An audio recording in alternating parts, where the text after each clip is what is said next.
Hi everyone, Dr. Ashley here, and today I'm going to share with you 5 tips on how to decrease the likelihood of autism and other fetal abnormalities from being expressed. Over the weekend I was at a seminar and the keynote actually talked about that, about how maternal inflammation during pregnancy can actually increase the likelihood of autism and other abnormalities being expressed in our babies. And so I've been sharing that with all of my pregnant women in the office yesterday and today, and I wanted to share that with you. So what's going on? Well, during the first and third trimester of pregnancy, there's actually an increase in immune and inflammatory levels in the body, which is a great thing. It's a natural response. But when that's combined with things like overall systemic inflammation, autoimmune diseases, or even like serious illnesses, it can actually increase the likelihood of those things being expressed in our babies. And so I'm going to share those 5 tips because we want to make sure that during pregnancy, for you or anybody else, that you can help make your body as healthy as possible, which in turn is going to make your baby as healthy as possible. So a great way to start is by doing something like eating a white potato or rice or a simple carb.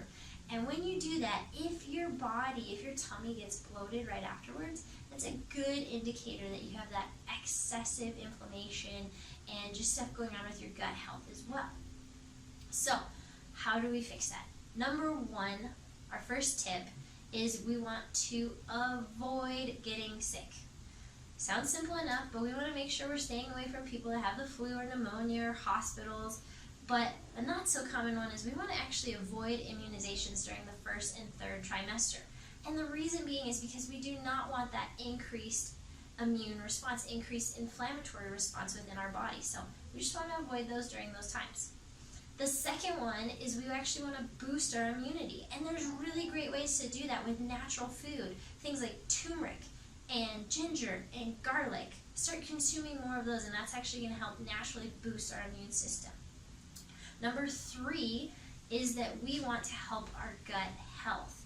So we want to make sure just doing the groundwork by adding in bone broth into our diet.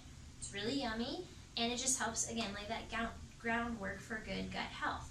Another one is doing probiotics, and you can take those in capsule forms, but you can also take them naturally in food, things that are fermented like sauerkraut or kombucha.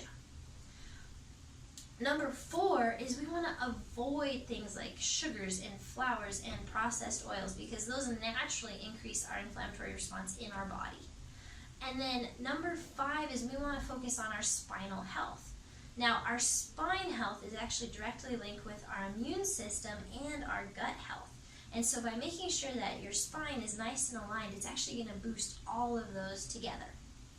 So, and I'm so grateful just to be able to share this with you. If you have any questions about any of this stuff, if you want to know more information, please feel free to contact me. I'd love to talk to you about it. I'm also going to provide a link down below about just some other natural tips to help boost your immune system. So thanks for tuning in and letting me share with you.